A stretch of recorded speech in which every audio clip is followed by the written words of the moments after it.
মধ্যস্বত্বভোগী ও চাঁদাবাজদের কারণেই দেশের বাজার ব্যবস্থা অস্থির হয়ে উঠেছে বলে মন্তব্য করেছেন বিরোধী দলীয় নেতা ও জামায়াত আমির ডাক্তার শফিকুর রহমান। মঙ্গলবার ভোরে রাজধানীর মিরপুর শাহ আলী পাইকারি বাজার পরিদর্শন শেষে এ কথা বলেন তিনি। জামায়াত আমির অভিযোগ করেন, সিন্ডিকেটের মাধ্যমে কৃত্রিমভাবে দ্রব্যমূল্যের ঊর্ধ্বগতি তৈরি করা হচ্ছে।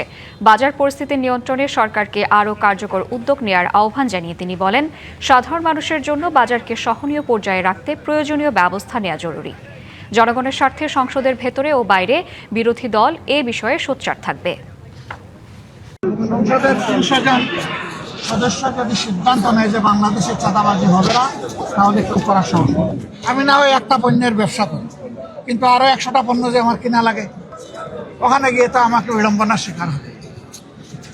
মানুষের না বিশ্বাস, বিশেষ করে স্বল্প আয়ের মানুষ যারা, তাদের অবস্থা এখন বেঁচে থাকাই তাদের জন্য কঠিন হয়ে গেছে। ঈদ আসবে, সাথে ক্যাশব্যাকও আসবে। নিজের বা প্রিয়জনের জন্য কেনাকাটায় এবারও নগদ পেমেন্টে পাচ্ছেন দারুণ ক্যাশব্যাক। তাই যাই কিনুন, পেমেন্ট করুন নগদে।